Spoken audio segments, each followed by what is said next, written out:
So last night, I don't even know what happened, but the Lakers blew a 15-point lead at home versus the Indiana Pacers. The Indiana Pacers, I believe, have the third worst road record in the entire NBA.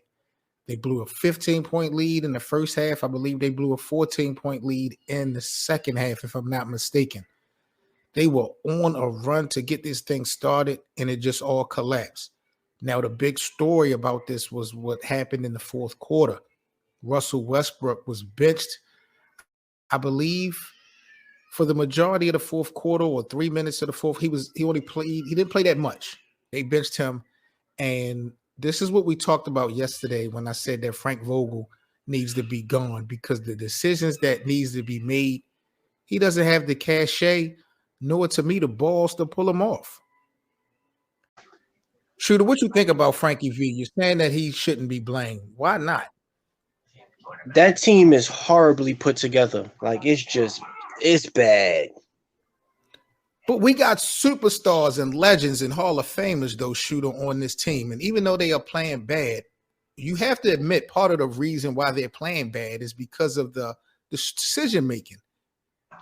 Okay, so then I'll also say this. How many times have we seen coaches, when they're coaching a LeBron-led team, look like bad coaches? I will admit one thing. A lot of times with LeBron playing, it seems like LeBron is the true coach versus the actual head coach. But LeBron does not have a track record or history of bad decision making. So I'm not putting this blame on LeBron, other than you could say he can step it up defensively. But how can you ask him to step it up defensively when you need this man to average damn near 30 points a game in year 19? I ain't gonna lie. You see, and this is not to discredit LeBron. Even though I'm not the biggest LeBron fan, right? We got to be realistic when we judging LeBron, right? Right. We watched this man go from team to team, destroy the team, rip the draft picks away, rip the young talent away, and get the people that he want to get. And then when it goes bad, everybody gets traded, and then he leaves teams in horrible condition. We have to start blaming managements for teams with giving LeBron so much power. The coach can only do so much when management is walking on eggshells because you got LeBron in the arena. Hold on one second for me. Hold on 1 second. You talk about LeBron and how he affects teams when he be there, when he leave. This guy went to 8 straight finals with 3 different franchises. That's unheard of. So I would go with what he's going, with his decision making over anything, because he gets the job done. When you get to the finals, that's a whole different story. I think he's 4-6 overall. But you got to admit, man, somebody that goes to the finals 10, 11 times in 3 franchises, you should be following his blueprint. No, you shouldn't. It comes in it's a like in life, when you that leader, you gotta know when to look to somebody else and be like, maybe this job is best in your hands. You can't control everything. True. You can't. And I feel like LeBron doesn't know how to look at somebody else and say, maybe you should lead this. We've seen it time and time again. Like, Frank Vogel is not a bad coach. Not at all. He did wonders with Indiana. But again, the decision that he made benching Russell Westbrook the other night turned out to be a good decision. Smart decision. But the reports are saying this morning that he just got the keys to the driver's seat basically like a week or 2 ago to do what he wanted to do with Russell Westbrook. And that blows my mind because he helped bring this team a championship 2 years ago. He's been a Lakers coach for 3 years. And they're now just giving him the keys to be able to do what he wants. To me, I just think it's too late. No, but see, this is where I go to my other point where I said the managements with these teams, like, and it's going to lead in the segue with the Joel Embiid Philly topic, right? Yes. We got to start discussing as fans and as somebody who do sports media, the level of control these front offices are starting to have is absurd. Like, they are not letting people do their job. Why is that? Can you blame LeBron for that? Because LeBron, with the free agency thing and being able to go to your team and kind of, you know, make the decisions for your career more than ever, it seemed like there was a point where front office lost a little bit of control of everything. I So maybe wouldn't this is see. payback. I wouldn't see. Now I'm gonna give LeBron a little credit. I wouldn't put this on his shoulders. But what LeBron started to do in like 2010, right? Yes. This is the ripple effect of that, though. It's not LeBron's Exactly. fault. It's not Exactly. LeBron's fault because LeBron had every right to make the move that he made, whether you like it, respect it, or not, right? Right. But front offices didn't know how to take that, so now they're micromanaging, and it's not a good product on the court. And we seeing this.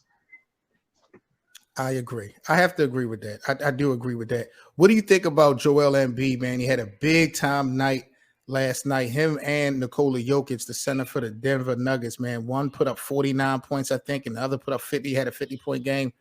Is Joel the best big man in the NBA? Nah, I wouldn't say he the best big man in the NBA because I feel like there's so it's limited big men in the NBA because a lot of people play the small ball.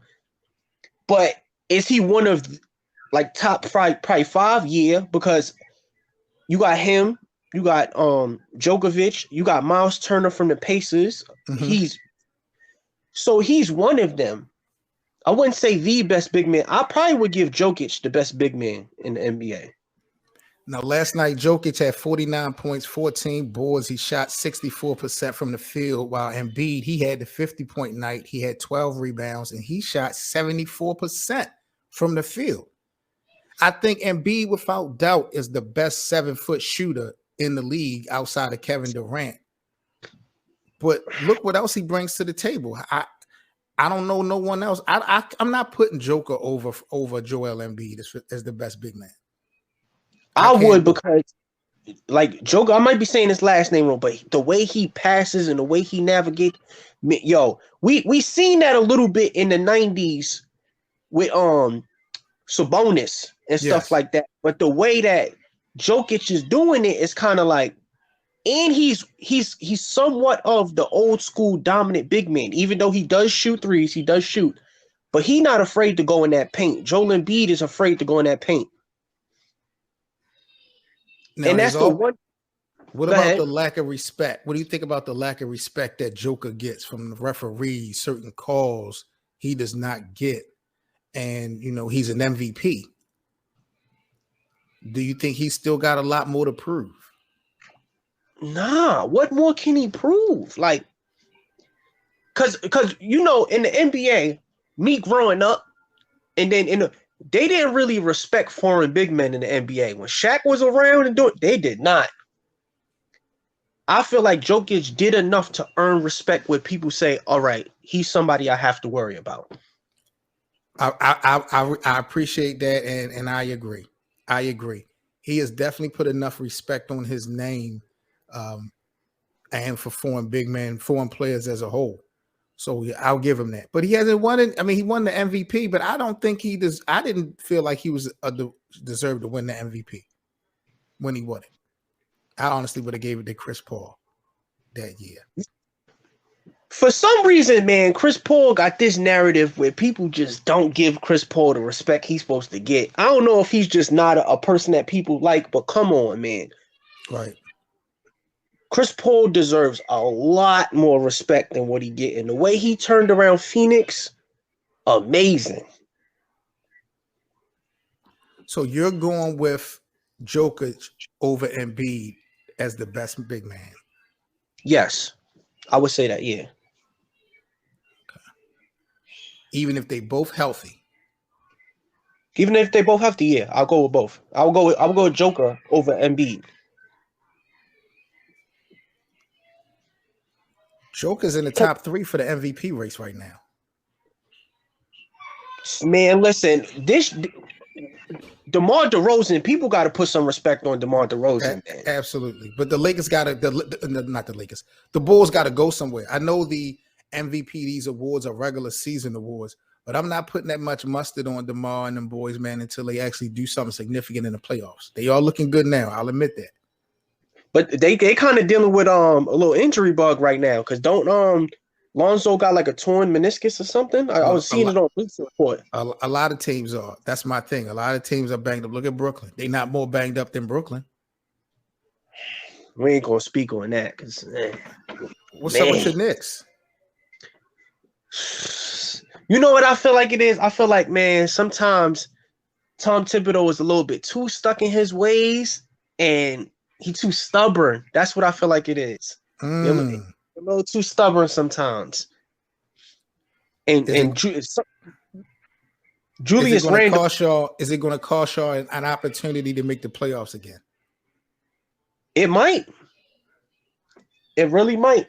Because somebody got to get through to Julius Randle and tell him, stop bringing the ball up the court and stop turning the ball over. It's getting ridiculous now.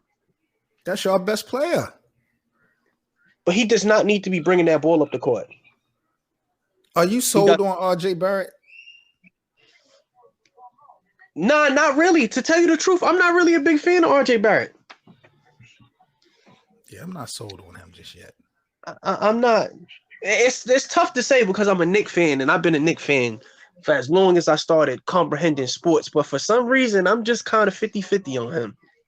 Gotcha.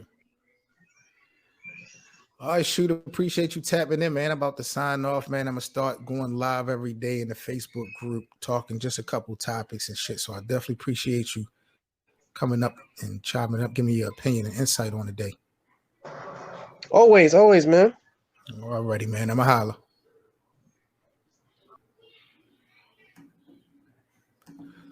All right, man. Peace to everyone. This is Seven Mitchell with the Best of Seven Sports Talk. About to sign off. Y'all let me know what y'all think about Frank Vogel as well as Joel Embiid. Is Embiid the actual best big man in the league, or is it Jokic? They had both great nights last night, but y'all let me know who y'all think is the best.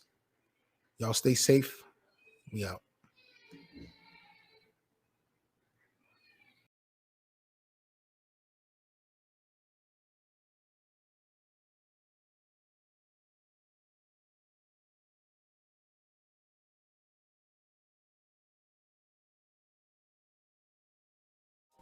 All right, man. Peace to my NBA family. It's your host, Seven Mitchell, with the Best of Seven Sports Talk.